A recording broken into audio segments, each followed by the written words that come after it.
ಇದೇ ಏಪ್ರಿಲ್ 1ರಿಂದ ಪ್ರಾಚೀನ ಆರೋಗ್ಯ ಪರಂಪರಾ ವೈದ್ಯ ಸಂಗಮ ಕಾರ್ಯಕ್ರಮ. ಇದೇ ಏಪ್ರಿಲ್ 1ರಿಂದ ಪ್ರಾಚೀನ ಆರೋಗ್ಯ ಪರಂಪರಾ ವೈದ್ಯ ಸಂಗಮ ಕಾರ್ಯಕ್ರಮ ನಡೆಯಲಿದೆ. 2 ದಿನಗಳ ಕಾಲ ನಡೆಯುತ್ತಿರುವ ಈ ಉಚಿತ ಆರೋಗ್ಯ ಮತ್ತು ತಪಾಸಣಾ ಔಷಧಿ ವಿತರಣೆ ಕಾರ್ಯಕ್ರಮ ಹೊನ್ನಾವರ ತಾಲೂಕಿನ ಬಂಗಾರಮುಕ್ಕಿಯಲ್ಲಿ ಜರುಗಲಿದೆ. ಬೆಂಗಳೂರಿನ ಪ್ರಾಚೀನ ಆರೋಗ್ಯ ಪರಂಪರೆ ಸಂರಕ್ಷಣಾ ಟ್ರಸ್ಟ್ ಮತ್ತು ಗೇರುಸೊಪ್ಪಾದ ಬಂಗಾರಮುಕ್ಕಿ ಸೆಲೆಕ್ಟ್ ಫೌಂಡೇಶನ್ ಸಹಯೋಗದಲ್ಲಿ ಈ ಕಾರ್ಯಕ್ರಮ ಸಂಪನ್ನಗೊಳ್ಳಲಿದೆ. ಪ್ರಾಚೀನ ಆರೋಗ್ಯ ಪರಂಪರೆ ಸಂರಕ್ಷಣಾ ಟ್ರಸ್ಟ್ನ ಪ್ರಮುಖ ಉದ್ದೇಶ ಪ್ರಾಚೀನ ಆರೋಗ್ಯ ಪರಂಪರೆ ಸಂರಕ್ಷಣೆಯಾಗಿದೆ. ಮನೆಮದ್ದು, ಜನಪದ ವೈದ್ಯ, ನಾಟಿ ವೈದ್ಯ, ಪಶುವೈದ್ಯ, ಗಿಡಮೂಲಿಕೆ ವೈದ್ಯ, ವಿಷವೈದ್ಯ, ಮೂಳೆ ವೈದ್ಯ, ಪಾರಂಪರಿಕ ವೈದ್ಯ, ಯೋಗ, ಯುನಾನಿ, ಆಯುರ್ವೇದ, ಸಿದ್ಧ ವೈದ್ಯ, ಆಕ್ಯುಪ್ರೆಷರ್, ಆಕ್ಯುಪಂಕ್ಚರ್, ಸಂವಹನ ಚಿಕಿತ್ಸೆ, ಸುಗಂಧ ದ್ರವ್ಯ ಚಿಕಿತ್ಸೆ, ನಾಭಿ ಚಿಕಿತ್ಸೆ, ಪಾದಚಿಕಿತ್ಸೆ ಗಳ ಬಗ್ಗೆ ಪ್ರಚಾರ ಹಾಗೂ ಸಂರಕ್ಷಣೆ ಟ್ರಸ್ಟಿನ ಮೂಲ ಉದ್ದೇಶವಾಗಿದೆ ಎಂದು ಟ್ರಸ್ಟಿನ ಅಧ್ಯಕ್ಷರು ತಿಳಿಸಿದ್ದಾರೆ. ಅದನ್ನು ನೋಡ್ಬಿಟ್ಟು ನಮಗೆ ಅದ್ರ ಬಗ್ಗೆ ಕುತೂಹಲ ಜಾಸ್ತಿ ಆಯಿತು. ನೋಡೋಣ ನಾವು ಮಾಡ್ತಾ ಬಂದ್ವಿ. ಈ ಲೇಡೀಸ್ಗೆಲ್ಲ ಮತ್ತು ಜೆಂಟ್ಸ್ಗೆಲ್ಲ ಮಕ್ಕಳಾಗಿದ್ದ ಕಾಯಿಲೆಗೆಲ್ಲ ಒಂದು ಭಾರಿ ಸರಳ ಔಷಧಿ ಬಾಳೆಹಣ್ಣು ಕೊಡ್ತಿದ್ವಿ, ನಮ್ಮ ಅಮ್ಮ ಕೊಡ್ತಿದ್ರು. ಈಗಲೂ ತುಂಬ ಜನ ಇದ್ದಾರೆ, ತುಂಬ ಔಷಧಿ ಕೊಡ್ತಾರೆ. ಹಳ್ಳಿಗಳಲ್ಲಿ ಗ್ರಾಮೀಣದಲ್ಲಿ ಕೊಡ್ತಾರೆ. ಅವರು ಭಾನುವಾರ ಕೊಡ್ತಾರೆ, ಗುರುವಾರ ಕೊಡ್ತಾರೆ. ಕೆಲವರು ಏನೂ ದುಡ್ಡು ತಗೊಳ್ಳೋದಿಲ್ಲ. ತುಂಬ ಜನ ಹೋಗಿದ್ದಾರೆ. ಅಂಥವ್ರನ್ನೆಲ್ಲ ಒಂದು ಒಟ್ಟುಗೂಡಿಸಿ ಅವರಿಗೆ ಒಂದು ಕಾನೂನು ಅಡಿಯಲ್ಲಿ ತರಬೇಕು ಅನ್ನೋ ಒಂದು ಉದ್ದೇಶ ಇದೆ. ಸರ್ಕಾರದ ಮಾನ್ಯತೆ ಕೊಡಿಸ್ಬೇಕಂತ ನಿರ್ಣಯ ಇದೆ. ಮತ್ತು ನಾವೇನಪ್ಪ ಅಂದರೆ ನಾವು ಪಾರಂಪರಿಕ ಆರೋಗ್ಯ ಶಿಕ್ಷಣ ತರಬೇತಿ ಮತ್ತು ಸಂಶೋಧನೆ ಅಂತ ಒಂದು ಕೇಂದ್ರ ಸ್ಥಾಪನೆ ಮಾಡ್ತಾ ಇದ್ದೀವಿ. ಅದು ಉದ್ದೇಶ ಏನಂದರೆ ಪಾರಂಪರಿಕ ವೈದ್ಯರು ಏನಿದ್ದಾರೆ ಅವರಿಗೆ ಪ್ರೊಸೀಜರ್ ಇಲ್ಲ, ಅಂದರೆ ಯಾವುದೇ ನೀತಿ ನಿಯಮಾವಳಿಗಳಿಲ್ಲ. ಆ ನೀತಿ ನಿಯಮಗಳು ಅವರಿಗೆ ಕಾನೂನುಬದ್ಧವಾಗಿ ಆ ಥರ ಚೌಕಟ್ಟಡಿಯಲ್ಲಿ ತರಬೇಕನ್ನೋ ಉದ್ದೇಶ ಇದೆ. ಹಾಗಾಗಿ ನಾವು ಈ ಸಂಸ್ಥೆನ ಪ್ರಾರಂಭ. ಸರ್, ಈಗ ಮನೆ ಮದ್ದು, ಜನಪದ ವೈದ್ಯ, ನಾಟಿ ವೈದ್ಯ ಏನು ಸರ್ ಡಿಫ್ರೆನ್ಸ್ ಮೂರನ್ನು? ಮನೆ ಮತ್ತು ಜನಪದ ವೈದ್ಯ ಎಲ್ಲ ಒಂದೇ. ಜನಪದ ವೈದ್ಯ ಅಂದರೆ ನಾಟಿ ವೈದ್ಯ ಅಂತ ಹೇಳ್ತೀನಿ. ಜನಪದ ವೈದ್ಯ ಅಂದರೆ ಹಿಂದಿನ ಜನಪದದಲ್ಲಿ, ಹಾಡಿಗಳಲ್ಲಿ, ಜಾನಪದವಾಗಿ ಭಾಷೆಗಳಲ್ಲಿ ಬಂದಿದೆ. ಊಟ ಮಾಡಿದಾಗ ನೀ ಗೌಳ ಹಾಕುವಂತ, ಊಟ ಮಾಡಿದ್ರೆ ನೀ ಗೌಳ ಹಾಕುವಂತ ಜನಪದ ವೈದ್ಯ ಅಲ್ಲ. ಯಾಕೆ ಊಟ ಮಾಡಿದ್ಮೇಲೆ ಗೌಳ ಹಾಕ್ಬೇಕು ಅಂದರೆ ಡೈಜೆಷನ್ ಆಗ್ತದೆ. ವಿಳ್ಯದೆಲೆ ಜೊತೆಗೆ ನಾವು ಸುಣ್ಣ ಬೆಳೆಸಿದ್ರೆ ಕ್ಯಾಲ್ಸಿಯಂ ಸೇರ್ತದೆ. ಅದು ಆ ಥರ ಜನಪದ ವೈದ್ಯ. ಬಾಯಿಂದ ಬಂದಿರೋದು ಜನಪದ ವೈದ್ಯ. ನಾಟಿ ವೈದ್ಯ ಅಂತ ಹೇಳಿದ್ರೆ ಮನೆಯಲ್ಲಿ ಹಿತ್ತಲು ಸಿಗುವಂಥ ಗಿಡಗಳನ್ನು ತಗೊಂಡು ಮಾಡ್ಕೊಂಡು ನಾಟಿ ವೈದ್ಯ ಆಗ್ತದೆ. ಮನೆ ಮದ್ದು ಅಂತ ಹೇಳಿದ್ರೆ ಅಡುಗೆ ಮನೆ ಇರುವಂಥ ಪದಾರ್ಥಗಳು, ಜೀರಿಗೆ ಇರ್ಬೋದು, ಕಾಳು ಮೆಣಸು ಇರ್ಬೋದು, ಧನಿಯಾ ಇರ್ಬೋದು, ಆಮೇಲೆ ಲವಂಗ ಇರ್ಬೋದು, ಏಲಕ್ಕಿ ಇರ್ಬೋದು, ಮೆಂತೆ ಇರ್ಬೋದು, ಈ ಥರ ಎಲ್ಲ ಮನೆ ಮದ್ದಲ್ಲಿ ಬರ್ತದೆ. ಈಗ ಆಯುರ್ವೇದಕ್ಕೂ ಸಿದ್ಧ ವೈದ್ಯಕ್ಕೂ ಏನು ಡಿಫ್ರೆನ್ಸ್ ಸರ್? ಆಯುರ್ವೇದದಲ್ಲಿ, ಸಿದ್ಧ ವೈದ್ಯದಲ್ಲಿ ಭಸ್ಮಗಳು ಬರ್ತವೆ. ಆಯುರ್ವೇದದಲ್ಲಿ ಹೆಚ್ಚಾಗಿ ಗಿಡಮೂಲಿಕೆಗಳೇ ಇರ್ತವೆ. ಹೆಚ್ಚಾಗಿಲ್ಲ, ಗಿಡಮೂಲಿಕೆಗಳೇ ಇರುತ್ತೆ. ಹೌದೌದು. ಇದರಲ್ಲಿ ಸಿದ್ಧದಲ್ಲಿ ಭಸ್ಮಗಳು ಬರ್ತವೆ, ಆಡ್ ಆಗುತ್ತೆ. ಅದರಲ್ಲೂ ಗಿಡಮೂಲಿಕೆಗಳು, ಭಸ್ಮಗಳು ಮತ್ತು ಗಿಡಮೂಲಿಕೆಗಳು. ಭಸ್ಮಗಳು ಅಂದ್ರೆ ಯಾವ ಭಸ್ಮ ಬರುತ್ತೆ ಸರ್? ಭಸ್ಮಗಳ ಬಗ್ಗೆ ನನಗೆ ಹೆಚ್ಚಿನ ಜ್ಞಾನ ಇಲ್ಲ, ಯಾಕಂದ್ರೆ ಸಿದ್ಧ ವೈದ್ಯಕ್ಕೆ ಬರ್ತದೆ. ಸಿಂಪಲ್ ಆಗಿ ಇಟ್ಕೊಳ್ಳೋಣ ಸರ್. ಸುವರ್ಣ ಭಸ್ಮ ಅಂತ ಅಲ್ವಾ? ಸುವರ್ಣ ಅನ್ನೋದು ಮೆಟಲ್. ಎಷ್ಟು ಮಟ್ಟಿಗೆ ಅದು ಮೈಯಲ್ಲಿ ಹೋಗಿ ಅದು ಒಂದು ಒಳ್ಳೆ ಭಸ್ಮಗಳಲ್ಲಿ ತುಂಬಾ ಒಳ್ಳೆ ರಿಸಲ್ಟ್ ಬರ್ತದೆ. ಭಸ್ಮಗಳಲ್ಲಿ ಯಾಕಂದ್ರೆ ಭಸ್ಮಗಳನ್ನು ಉಪಯೋಗಿಸಲಿಕ್ಕೆ ಮೆಟಲ್ ಅನ್ನ ತಿನ್ನೋಂಗಿಲ್ಲ. ಇಲ್ಲಿ ಮೆಟಲ್ ಎಲ್ಲ ನೀವು ಯೂಸ್ ಮಾಡ್ತಾ ಇದ್ದೀವಿ. ನಾವು ಮಾಡಂಗಿಲ್ಲ, ನಾವು ಮಾಡಲ್ಲ. ಇಲ್ಲ, ಸ್ವರ್ಣ ಭಸ್ಮದಲ್ಲಿ ನಾವು ಮಾಡಲ್ಲ. ಏನ್ ಸರ್? ನಾವು ಯೂಸ್ ಮಾಡ್ತಾ ಇಲ್ಲ ಸರ್.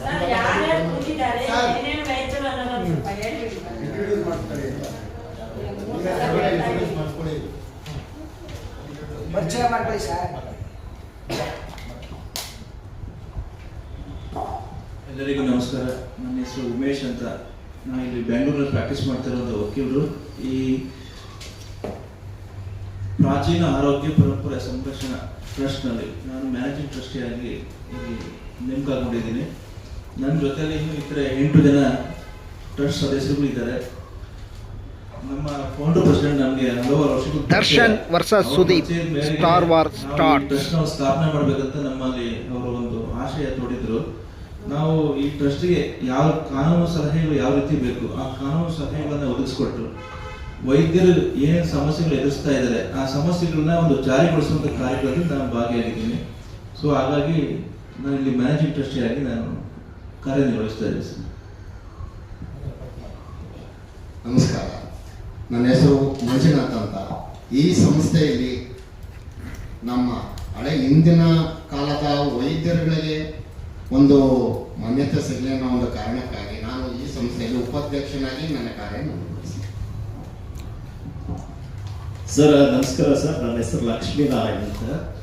ನಮ್ಮ ಮೂಲ ಬಂದು ನಮ್ಮ ತಾತ ಮುತ್ತಾತರಿಂದ ನಮ್ಮ ತಂದೆ ತಾಯಿಗಳಿಂದ ಬಂದಂಥ ಒಂದು ನಾಟಿ ವೈದ್ಯ ಪದ್ಧತಿಯಲ್ಲಿ ನಾವು ಮುಂದುವರ್ಕೊಂಡು ಬರ್ತಾ ಇದ್ದೀವಿ. ಸೊ ನನಗೆ ಈಗ ತಾವು ಕೇಳಿದ್ರು ಒಂದು ಸಿದ್ಧ ವೈದ್ಯ ಅಂತ. ಸಿದ್ಧ ವೈದ್ಯ ಅಂದರೆ 36 ಪಾಷಾಣ, ಇನ್ನು ಟೋಟಲ್ ಲೆಕ್ಕ ಹೇಳಬೇಕಾದ್ರೆ 64 ಪಾಷಾಣ ಬರುತ್ತೆ. ಅದರಲ್ಲಿ ಕೆಲವು ಮೆಟಲ್ಗಳು ಸೇರ್ಕೊಳ್ಳುತ್ತೆ. ಮೆಟಲು ಡೈರೆಕ್ಟಾಗಿ ತಿನ್ಲಿಕ್ಕೆ ಬರಲ್ಲ.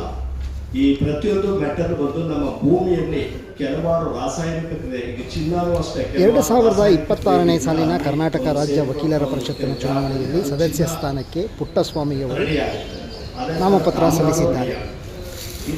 ಶುಕ್ರವಾರ ಮಧ್ಯಾಹ್ನ 100 ಬೆಂಬಲಿಗರೊಂದಿಗೆ ಪರಿಷತ್ತಿನ ಕಚೇರಿಗೆ ಬಂದು ನಾಮಪತ್ರ ಸಲ್ಲಿಸಿದ ಪುಟ್ಟಸ್ವಾಮಿಯವರು ನಂತರ ತಮ್ಮ ಬೆಂಬಲಿಗರನ್ನು ಉದ್ದೇಶಿಸಿ ಮಾತನಾಡಿದರು. ತಮಗೆ ಪ್ರಥಮ ಪ್ರಾಶಸ್ತ್ಯದ ಮತ ನೀಡಿ ಚುನಾವಣೆಯಲ್ಲಿ ಆಯ್ಕೆ ಮಾಡಬೇಕೆಂದು ಮನವಿ ಮಾಡಿಕೊಂಡರು. ಈ ಸಂದರ್ಭದಲ್ಲಿ ಉದಯ ನ್ಯೂಸ್ನೊಂದಿಗೆ ಮಾತನಾಡಿದ ಅವರು, ಸಾಕಷ್ಟು ಅದಕ್ಕೆ ಟೆಸ್ಟ್ಗಳಿದೆ. ಆ ಟೆಸ್ಟ್ಗಳನ್ನ ನಾನು ಅದಾದ ಸಿಂಪಲ್ ಆಗಿ ನಾನು ಹೇಳ್ಬೇಕಂದ್ರೆ, ಒಂದು ಭಸ್ಮ ಮಾಡಿದ್ರೆ, ಭಸ್ಮ ಮಾಡಿ ನೀರಿಗೆ ಹಾಕಿದ್ರೆ ನೀರಲ್ಲಿ ಅದು ಮೇಲೆ ತೇರಬೇಕು. ನೀರಿಗೆ ಡೆಲ್ಯೂಟ್ ಆಗೋಯ್ತು ಅಂದರೆ ಅದು ಔಷಧಿ ಕೊಡೋದಕ್ಕೆ ಬರೋದಿಲ್ಲ.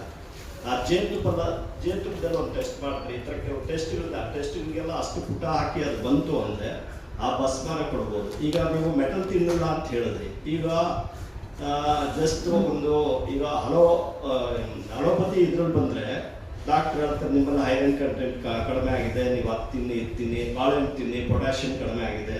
ಇದೆಲ್ಲ ನಮ್ಮ ಪಾಷಾಣಗಳು ಮತ್ತು ಲೋಹಗಳು ಇದಕ್ಕೆ ಬರುತ್ತೆ. ಆದರೆ ಅದರಲ್ಲಿ ವಸ್ತುಗಳನ್ನ ನಾವು ಅದನ್ನು ಡೆಲ್ಯೂಟ್ ಮಾಡಿ ಅದನ್ನು ಭಸ್ಮಗಳು ಮಾಡಿ ಆ ರೂಪದಲ್ಲಿ ಕೊಡ್ತೀವಿ ಸರ್. ಈ ಚಿನ್ನನೂ ಅಷ್ಟೇ, ಈ ಲೋಹ ಭಸ್ಮದಲ್ಲಿ ಸುವರ್ಣ ಭಸ್ಮ ಅಂತಂದ್ರೆ ಅದನ್ನು ಮಾಡೋದಕ್ಕೆ ಸುಮಾರು ಪ್ರಕ್ರಿಯೆ ತಗೊಳುತ್ತೆ. ಅಷ್ಟೆಲ್ಲ ಮಾಡಿ ಅದನ್ನು ಇಲ್ಲ ಸರ್, ಇಷ್ಟು ಪ್ರಕ್ರಿಯೆ ಮಾಡಬೇಕಾದ್ರೆ ನೋಡಿ ಸರ್, ಒಂದು ಸಿಸ್ಟಮ್ ಅಂತ ಇದೆ. ಇದೆ ಸರ್. ಇವಾಗ ಯಾವುದೇ ಒಂದು ಮೆಡಿಸಿನ್ ನಿಮ್ದು ಕೂಡ ಸರ್. ಲ್ಯಾಬೊರೇಟರಿ ಟೆಸ್ಟೆಡ್ ಇಲ್ಲ, ನಿಮ್ಗೆ ಅಲ್ಲಿಂದ ರಿಪೋರ್ಟ್ ಇಲ್ಲ, ಇದರಲ್ಲಿ ಈ ಕಂಟೆಂಟ್ ಇದೆ, ಈ ನೀವು ಯೂಸ್ ಮಾಡಬಹುದು ಅಂತ. ಹೌದು ಸರ್. ಈ ಒಂದು ವೈದ್ಯವನ್ನ, ಸಿದ್ಧ ವೈದ್ಯವನ್ನ ಹೌದು ಸರ್ 60 ವರ್ಷ ಬ್ಯಾನ್ ಮಾಡಿಟ್ಟಿದ್ರು. ಹೌದು ಸರ್. ರೀಸನ್ ಸರ್ ಇದು ತಪ್ಪಂತಲ್ಲ, ಇಲ್ಲ ಹೇಳಿ ಸರ್. ತಪ್ಪಂತಲ್ಲ. ಹೇಳಿ ಸರ್. ಬ್ರಿಟಿಷರು ಇದನ್ನ ಬಿಟ್ರೆ ನಮ್ದು ಬರಲ್ಲ ಅಂತ ಹೇಳಿ ಹೌದು ಸರ್. ಇದನ್ನ ಸ್ಟಾಪ್ ಮಾಡಿದ್ರು. ಹೌದು ಸರ್. 4 ಜನರೇಷನ್ ಸತ್ತೋಯ್ತು. ಹೌದು ಸರ್. ಹೇಳ್ಕೊಟ್ಟವರೆಲ್ಲ ಸತ್ತೋದ್ರು, ಹೇಳ್ಕೊಡ್ಲಿಲ್ಲ, ನಿಮ್ಗೆ ಬೇರೆ ಕಡೆ BSc ಓದಿ IT ಓದಿ ಅಂತ ಕಳ್ಸ್ಬಿಟ್ರು. ಹೌದು ಸರ್. ಆ ವೈದ್ಯ ಸತ್ತೋಯ್ತು ಹಂಗೆ. ಹೌದು ಸರ್. ಓಕೆ, ಇಲ್ಲಿ ಪುಟ ಅಂದ್ರಿ, ಪುಟ ಹಾಕೋದು ಅಂತ ಅಂದ್ರಿ ಹೌದು ಸರ್. ಅಲ್ವಾ? ಹೌದು. ಎಷ್ಟು ಪುಟ ಹಾಕ್ತೀರಾ? ಇವೆಲ್ಲ ಇದೆ, ಸಾವಿರ ಎಲ್ಲ ಇದೆ. ಸರ್, ಪುಟ ಹಾಕೋದೆಲ್ಲ ಇದೆ. ನಮ್ಮಲ್ಲಿ ಅದಕ್ಕೆ ಒಂದು ಸಣ್ಣ ವಿವರಣೆ ಕೊಡ್ತೀನಿ. ಒಂದೊಂದಕ್ಕೆ 1 ಅಡಿ 1 ಅಡಿ ಪುಟ, ಗಜಕ್ಕೆ ಪುಟ, ಅರ್ಧ ಗಜ ಪುಟ, ಏನ್ ಸರ್, ಇನ್ನು ಅದಕ್ಕೆ 24 ಗಂಟೆ ಸಿಂಪಲ್ ಸರ್, ರಸಮಣಿ ಅಂತಾರೆ. ರಸಮಣಿ ಸರ್, ಮೆರ್ಕುರಿ ಹೌದು ಸರ್. ಅಲ್ವಾ? ಹೌದು. ಮೆರ್ಕುರಿನ ನಾವು ಹಿಂಗ್ ತಿಂದ್ರೆ ಅದೆಲ್ಲ ನಿಂತ್ಕೊಳ್ಳಲ್ಲ, ಹೊರಗೆ ಬಂದ್ಬಿಡುತ್ತೆ ವಾಪಸ್. ಸರ್ ಅದು ಬರಲ್ಲ ಅಲ್ವಾ? ಅಂತದನ್ನ ಅಂತದನ್ನ ರಸ ಕಟ್ಟು ಅಂತಾರೆ ನಿಮ್ಮಲ್ಲಿ. ಗೊತ್ತು ಸರ್. ಅದನ್ನ ರಸ ಕಟ್ಟೋದಕ್ಕೆ ಯಾವ ಟೆಕ್ನಾಲಜಿನೂ ಇಲ್ಲ. ಅದು ಸಿದ್ಧ ವೈದ್ಯದಲ್ಲಿ ಇದೆ ಸರ್. ಸೊ ಇವನ್ನೆಲ್ಲ ಕಡಿಬೇಕಾದ್ರೆ ನಿಮ್ಗೆ 50 ವರ್ಷಕ್ಕೆ ಮುಂಚೆ ಜೀವಂತ ಇರಬೇಕು. ಹೌದು ಸರ್. ಹೌದು ಸೊ ಸರ್. ಇವೆಲ್ಲ ಇದೆ. ನಮ್ಗೆ ಏನನ್ನೋದು, ಯಾವುದೇ ಒಂದು ವಸ್ತುವನ್ನು ನಾವು ತಿನ್ಬೇಕಾದ್ರೆ ಅದು ಒಲಿತ ಆಗ್ಲಿಲ್ಲ ಅಂದ್ರೂ ಕೆಡಕಾಗಬಾರ್ದು. ಹೌದು ಸರ್. ಅದಕ್ಕೆ ಶುದ್ಧೀಕರಣ ಇದೆ ಸರ್, ಎಲ್ಲವೂ ಶುದ್ಧೀಕರಣ ಇದೆ. ಇದೆ ನಮ್ ಜನ ಬಂದ್ಬಿಟ್ಟು ಏನ್ ಮಾಡ್ತಾರೆ, ಯಾವ್ದೋ ಒಂದು ಚೂರ್ಣ ಮಾಡ್ತಾರೆ. ಈ ಒಂದು ಬಲ್ಲಿದು ಚೂರ್ಣ ಇದೆ, ಚೂರ್ಣ ಅಂದ್ರೆ ಪೌಡರ್ ಇದೆ ಅಂತ ಅಲ್ಲಿ ನೋಡ್ತಾರೆ, ಇದನ್ನ ತಿಂದ್ರೆ ಇದಾಗುತ್ತೆ ಅಂತ ಮಿಕ್ಸ್ ಮಾಡಿ ಕುಡಿದುಬಿಟ್ಟು ಬೇರೆ ರೋಗ ಬಂದ್ಬಿಡುತ್ತೆ. ಶುದ್ಧೀಕರಣ ಅಂತ ಒಂದು ಇದೆ, ಯಾರಿಗೂ ಗೊತ್ತಿಲ್ಲ ಇನ್ನು. ಈ ಚಾಲೆಂಜಸ್ ನಲ್ಲ ನೀವು ಹೆಂಗ್ ಸರಿ ಕಟ್ತೀರಾ ಸರ್? ಯಾಕಂದ್ರೆ ಇದು ಲೇಟೆಸ್ಟ್ ಆಗಿ ನೋಡಿರ್ತಾರ, ಎಲ್ಲ ಹೋಟ್ಲ್ಗಳಲ್ಲೂ ಒಬ್ಬೊಬ್ಬ ಡಾಕ್ಟರ್ ಇದ್ದಾನೆ. ನಿಜ ಬೇಕಾಗ ಅವ್ರು ಡಾಕ್ಟ್ರೇ ಅಲ್ಲ, ಗೊತ್ತು, ಹಿಡಿದಿದ್ದೀನಿ, ಅವ್ರಿಗೆ ಕಳ್ಸಿದ್ದೀನಿ ಹೊರಗಡೆ. ನನ್ಗೇನ್ ಗೊತ್ತಾ, ಈ ಒಂದು ಏನ್ ಪದ್ಧತಿ ಇದೆ, ಸಿದ್ಧ ವೈದ್ಯ ಅನ್ನೋದು ಸಿದ್ಧ ಪುರುಷರು ನಂಬರ್ 1 ಶಿವ, ಅಲ್ಲಿಂದ ಸ್ಟಾರ್ಟ್ ಆಗಿದ್ದು. ಇದನ್ನ ಹೆಂಗೆ ನೀವು ಸರಿ ಕಟ್ತೀರಾ? ಜನರ ಮಧ್ಯೆ ತಿರ್ಗಾ ಹೆಂಗ್ ತಗೊಂಡ್ ಬರ್ತೀರಾ ಸರ್? ಈಗ ನಮ್ಮಲ್ಲಿ ಒಂದು ಸಣ್ಣ ವಿಷಯ ಹೇಳ್ತೀನಿ ಕ್ಲಿಯರ್ ಆಗಿ. ನಮ್ಮಲ್ಲಿ ಅದಕ್ಕೆ ಏನ್ ಸರ್, ಇದೆಲ್ಲ ನಮ್ಗೆ ಗುರು ಹಿರಿಯರು ನಮ್ಗೆ ಕೊಟ್ಟಿರುವಂತದ್ದು ಮತ್ತೆ ನಮ್ಮಲ್ಲಿ ಇರುವಂತದನ್ನ ಮುನ್ನೆಲೆಗೆ ತರಬೇಕು ಅಂತಲೇ ನಾವು ಆ ಶ್ರಮ ವಹಿಸಿ ಮಾಡೋಣ ಅಂತ ಪ್ರಯತ್ನ ಪಡ್ತಾ ಇದ್ದೀವಿ. ಇದನ್ನ ಈ ಸಿದ್ಧ ವೈದ್ಯನೂ ಆಯುರ್ವೇದ ನಮ್ಮ ಏನು ನಾಟಿ ವೈದ್ಯ ಅಂತಿದೆ ಅದರಲ್ಲಿ ಒಂದು ಸಣ್ಣ ಪಂಗಡ ಒಂದು ಪಾರ್ಟ್ ಏನ್ ಸರ್ ಇದನ್ನ ಮುನ್ನೆಲೆಗೆ ತರಬೇಕು ಅಂತಾನೆ ಮಾಡ್ತಾ ಇದ್ದೀವಿ. ನಾಟಿ ವೈದ್ಯ ಮನೆ ಮದ್ದು ಇವೆಲ್ಲ ಕೂಡ ಆಯುರ್ವೇದ ಹೌದು ಅವೆಲ್ಲ ಉಳ್ಕೊಂಡು ಹೋಗ್ತಾರೆ. ಇದು ಮನೆಯಲ್ಲೇ ಸಿಗುತ್ತೆ ಅದನ್ನೇ ಇಟ್ಟು ಮಾಡೋಂಥದ್ದು. ಹೌದು ಸರ್, ಹೌದು ಗೊತ್ತು ನಮ್ಗೆ. ಅಲ್ಲ ಸಿದ್ಧ ವೈದ್ಯನೂ ಒಂದು ಪಾರ್ಟ್ ಸರ್. ಸರ್ ಒಂದು ನಿಮಿಷ ನೀವು ಕೇಳಿದ ಪ್ರಶ್ನೆ ಚೆನ್ನಾಗಿದೆ. ಹೇಗೆ ಮಾಡ್ತೀರಿ ಏನು ಮಾಡ್ತೀರಿ ಅಂತ ಸಹಜ. ನಮಗೂ ಆ ಕುತೂಹಲ ಇದೆ, ನಮಗೂ ಆ ಇದ್ರ ಬಗ್ಗೆ ಒಂದು ಒತ್ತಾಸೆ ಇದೆ. ಇದನ್ನೆಲ್ಲ ಮಾಡುವಂಥ ವೈದ್ಯರಿಗೆ ಸೂಕ್ತ ಮಾರ್ಗದರ್ಶನ ತರಬೇತಿ ಕೊಡಬೇಕು ಅಂತ ನಾವು ಒಂದು ವ್ಯವಸ್ಥೆ ಮಾಡಿದ್ವಿ. ಉತ್ತಮ ಜ್ಞಾನಿಗಳು ಶಿಕ್ಷಕರನ್ನ ಇಟ್ಕೊಂಡು ಕೊಟ್ಟು ಮುಂದುವರ್ಸೋಣ ಬೆಳೆಸೋಣ ಉದ್ದೇಶ. ಜ್ಞಾನ ಇರಬೇಕು.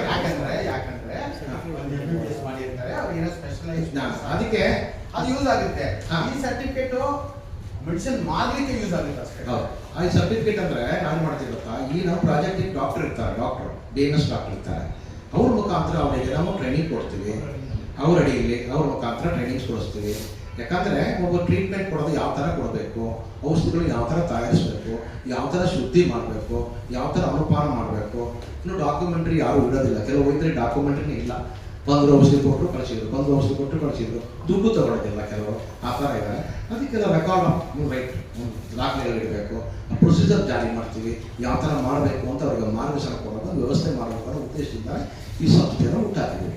ಸರ್ ಈಗ ನಿಮ್ಮ ಹತ್ರ ಯಾರೋ ಪೇಷಂಟ್ ಬರ್ತಾರೆ, ನಿಮ್ಮ ಹತ್ರ ಅಂದರೆ ಜನರಲ್ ಆಗಿರ್ತಾರೆ. ಸರ್ ನಿಮ್ಮನ್ನೇ ಹೇಳ್ತಾಯಿಲ್ಲ, ಏನಾಗ್ತಾ ಇದೆ ಬಂದಿದ್ದಾರೆ, ನಿಮ್ಗೆ ಏನಪ್ಪ ಪ್ರಾಬ್ಲಮ್ಮು, ಇಂಥ ಪ್ರಾಬ್ಲಮ್ ಇದೆ, ಆ ಒಂದು ಚೂರ್ನ ಒಂದು ಬಾಟಲ್ ತಗೋ, ಇದೊಂದು ತಗೋ, ಅದೊಂದು ತಗೋ, ನೈಟ್ ತಗೋ, ಮಧ್ಯಾಹ್ನ ತಗೋ ಅಂತಾರೆ. ಆ್ಯಕ್ಚುಲಿ ನಿಜವಾದ ಈ ಒಂದು ಏನು ಪಾರಂಪರ್ಯ ಇದೆ ಸಿಸ್ಟಮ್ ಇದೆಯಲ್ಲ, ಅದು ಒಬ್ಬೊಬ್ಬನಿಗೂ ಒಂದೊಂದು ಮೆಡಿಸಿನ್ ಇರುತ್ತೆ. ಅವನ ವಾತ ಕಫ ಪಿತ್ತ ಅದಕ್ಕೆ ಅನುಗುಣವಾಗಿ ಕೊಡೋಂಥದ್ದು ಇರುತ್ತೆ. ಅದನ್ನು ಯಾರು ಮಾಡ್ತಾ ಇಲ್ಲ. ಸರ್ ನೀವು ಹೋಗ್ತೀರಾ ಅನ್ಕೊಳ್ತೀನಿ. ನೀವೆಲ್ಲ ಸರಿ ಇದೆ. ಆ ಥರ ಇರೋದ್ರಿಂದಾನೇ ಈ ಸಂಸ್ಥೆಯಿಂದ ಅವರಿಗೆ ಜ್ಞಾನ ಕೊಡಬೇಕು, ಶಿಕ್ಷಣ ಕೊಡಬೇಕು, ತಿಳುವಳಿಕೆ ಕೊಡಬೇಕು, ಮಾರ್ಗದರ್ಶನ ಮಾಡಬೇಕಂತ ನಮ್ಮ ಆಶಯ. ನೀವೆಲ್ಲ ಪ್ರಶ್ನೆ ಸರಿ ಇದೆ, ಬಹಳ ಜನ ಆ ಥರ ಇದೆ. ಅದಕ್ಕೆ ನಮ್ಮ ಸಂಸ್ಥೆ ಅವರಿಗೆ ಜ್ಞಾನ, ಶಿಕ್ಷಣ, ತರಬೇತಿ, ಮಾನವ ಸಪೋರ್ಟ್ ಕೊಡಬೇಕು, ಅವರಿಗೆ ಗಮನವಾಗಿ ಇರಬೇಕು ನಮ್ಮ ಆಶಯ ಇದೆ. ಸರ್ ಏನೆಲ್ಲ ಡಿಸೀಸ್ ನೀವು ಕ್ಯೂರ್ ಮಾಡ್ತೀರಾ ಸರ್? ಕಾಯಿಲೆ ಅಂತ ನಾನು ಮತ್ತೆ ಕೇಳಿದರೆ, ನಮ್ಮ ಈ ಪರಂಪರೆ ವೈದ್ಯರು ಹೆಚ್ಚಿನ ಪಕ್ಷ ನೋಡಿ ಸರ್, ಎಲ್ಲ ಆಧುನಿಕ ವೈದ್ಯದಲ್ಲಿ ಹೋಗಿ ಗುಣಪಡಿಸಲಾಗದೆ ಇನ್ನು ಆಗಲ್ಲ, ಬದುಕಲ್ಲ, ಮನೆ ತಗೊಂಡು ಹೋಗಿ ಅಂತ ವೈದ್ಯರಿಗೆ ಅವರು ಗಿಡಮೂಲಿಕೆ ಔಷಧಿ ಕೊಡಿಸಿ ಚೆನ್ನಾಗಿದ್ದಾರೆ. ಎಲ್ಲ ಕಾಯಿಲೆ ಕ್ಯಾನ್ಸರ್ಗೂ ಕೊಟ್ಟಿದ್ದಾರೆ. ಇವತ್ತು ಕ್ಯಾನ್ಸರ್ಗೆ ಮೆಡಿಸಿನ್ ಕೊಡ್ತಾ ಇದ್ದಾರೆ ವೈದ್ಯರು. ಅವ್ರು ಯಾವುದೇ ರೀತಿ ಪ್ರಚಾರ ಕೊಡ್ತಾ ಇಲ್ಲ, ಹಣ ಕೊಡ್ತಾ ಇಲ್ಲ. ಸರ್ ಏನಕ್ಕೆ ಕೇಳ್ತಾ ಇದ್ದೀನಿ ಅಂದ್ರೆ, ಇವಾಗ ಈ ಸಿಸ್ಟಮ್ ಇದ್ದಾಗ ಇದ್ದಂತ ರೋಗ ಏನಿದೆ, ಅದಾದ್ಮೇಲೆ ಸಾವಿರ ರೋಗಗಳು ಹೊಸ. ಸರ್ ಒಂದು ವಿಚಾರ ನೀವೇನಾದ್ರು ಮಾರ್ಪಾಡು ಮಾಡಿದ್ದೀರಾ? ಸರ್ ಒಂದು ವಿಚಾರ ಸರ್, ಹಿಂದಿನವರು ಗಾದೆ ಹೇಳಿದ್ದಾರೆ, ಊಟ ಬಲ್ಲವನಿಗೆ ರೋಗವಿಲ್ಲ, ಮಾತು ಬಲ್ಲವನಿಗೆ ಜಗಳವಿಲ್ಲ, ಇಷ್ಟೇ. ಆದರೆ ನಮಗೆ ಸಿದ್ಧಾಂತ ಏನು ಗೊತ್ತಾ, ನಾವು ದಿನಚರಿ ನಮ್ಮ ಆಹಾರ ಅದರ ಮಿತಿಯಲ್ಲಿ ಯಾವುದೇ ಕಾಯಿಲೆಗಳು ಬರೋದಿಲ್ಲ. ಅದರ ಉದ್ದೇಶ ಏನಪ್ಪ ಅಂದ್ರೆ ಮಾತೇ ಅದು. ಎಲ್ಲವೂ ಗಾದೆ ಮಾತುಗಳಿದೆ ಸರ್. ಈಗ ನಾವು ಏನೂ ಮಾಡ್ತಾ ಇಲ್ಲ ಸರ್, ನಾವು ಅದೇನೂ ಮಾಡ್ತಾ ಇಲ್ಲ. ಗಾದೆಗಳೆಲ್ಲ ಗಾದೆಗಳಿದ್ದಾವೆ. ಊಟ ಬಂದವನಿಗೆ ಮಾತುಗಳು ಇದೇ ತರ ತುಂಬಾ ಗಾದೆಗಳಿದ್ದಾವೆ. ಅದೆಲ್ಲ ಅದೇ ಜನಪದ ವೈದ್ಯ ಅಂತ ಹೇಳುವಂಥದ್ದು. ಇದನ್ನು ಉಳಿಸ್ಬೇಕು, ಇದನ್ನು ಬೆಳೆಸ್ಬೇಕು. ಇದಕ್ಕೆಲ್ಲ ನೀವು ಒಂದು ವಿಚಾರ, ಇಂತಹ ಒಂದು ನಾವು ಈ ದುಸ್ಸಾಹಸ ಕೈ ಹಾಕಿದ್ವಿ. ಇದನ್ನು ನಾನ್ ಪ್ರಾಫಿಟಬಲ್ ಚಾರಿಟಬಲ್ ಟ್ರಸ್ಟ್ ಆಕ್ಟ್ ಅಂತ ರಿಜಿಸ್ಟರ್ ಮಾಡಿದ್ವಿ. ನಾವು ಸ್ವಂತ ದುಡ್ಡು ಹಾಕಿ ಇದನ್ನು ಇಂಥ ಒಂದು ವ್ಯವಸ್ಥೆನ ಉಳಿಸ್ಕೋಬೇಕು ಮುಂದಿನ ಪೀಳಿಗೆಗೆ ಅಂತ ಮಾಡ್ತಾ ಇದ್ದೀವಿ. ಈ ವ್ಯವಸ್ಥೆನ ಯಾಕೆ ಅಂತ ಹೇಳಿದ್ರೆ, ನಮಗೆ ಕಣ್ಣೀರು ಬರ್ತಾ ಇದೆ, ಎಂತೆಂಥ ಕಾಯಿಲೆ ಔಷಧಿ ಕೊಡ್ತಾ ಇದ್ದಾರೆ, ಎಂತೆಂಥ ಜನ ಇದ್ದಾರೆ, ಅದು ಉಳಿಸ್ಬೇಕು ಅನ್ನೋದು. ಹಾಗಾಗಿ ನಮ್ಮ ಸಂಸ್ಥೆ ಹೊರಟಿದೆ. ಬಂಗಾರಮತಿ ಕಾರ್ಯಕ್ರಮಕ್ಕೆ ಅತಿ ಹೆಚ್ಚಿನ ವೈದ್ಯರು ಸೇರಬೇಕು. ಏನಂದ್ರೆ ಇವಾಗ ನೀವು ಇಷ್ಟು ಡಾಕ್ಟರ್ಗಳು ಬಂದಿದ್ದೀರಾ, ಆಯುರ್ವೇದಕ್ಕೆ ಅನ್ನೋದು ಸತ್ತೋಗಿದೆ. ಕೆಲವರೆಲ್ಲ ಇವಾಗ ಇದನ್ನ ಯಾರು ಬೇರೆಯವರೆಲ್ಲ ಯಾರು ನಂಬ್ತಾ ಇಲ್ಲ. ಯಾರೋ ಹಳಬರು ದೊಡ್ಡವರು ಇರೋರೇ ಆಯುರ್ವೇದಿಕ್ ಅಂದ್ರೆ ಬರ್ತಾ ಇರೋದು. ಗೊತ್ತಿದೆ ಆಯುರ್ವೇದಿಕ್ ಈ ತರ ಹೇಳ್ತಾ ಇರೋದೆಲ್ಲ ಇದೆ, ಆದ್ರೆ ಯಾರು ಜನ ನಂಬ್ತಾ ಇಲ್ಲ. ಅಟ್ಲೀಸ್ಟ್ ಅದು ಹೆಂಗಿರುತ್ತೆ, ಯಾವ ತರ ಇರುತ್ತೆ, ಈ ಚಿಕ್ಕದಾಗಿ ಚಿಕ್ಕ ಔಷಧಿಗಳಿಗಾದ್ರೂ ನೀವೇನಾದ್ರು ನಮ್ಗೆ ಸ್ಯಾಂಪಲ್ಸ್ ಕೊಟ್ಟಿದ್ರೆ ಅರ್ಥ ಆಗ್ತದೆ. ಖಂಡಿತವಾಗಿ ಹೇಳ್ತಾ ಇರೋದು. ಈಗ ಆಯುರ್ವೇದಿಕ್ ಔಷಧಿ ಕೊಡೋರು ಸರಿ ಇದೆ. ಅವ್ರು ಇಲ್ಲಿಂದ ಗೊತ್ತಿಲ್ಲ.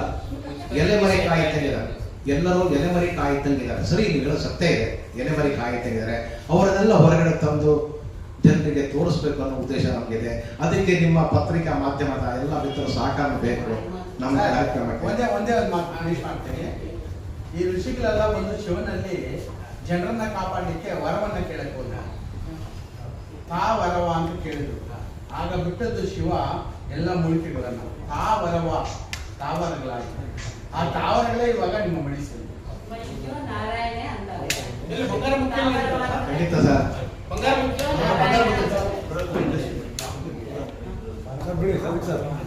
ಸರ್ ಆಮೇಲೆ ಕೊನೆಗಾಗಿ ಮುಗಿಸ್ತೇನೆ. ಬಂಗಾರ ಮಕ್ಕಿಯಲ್ಲಿ ಏಪ್ರಿಲ್ 1ಕ್ಕೆ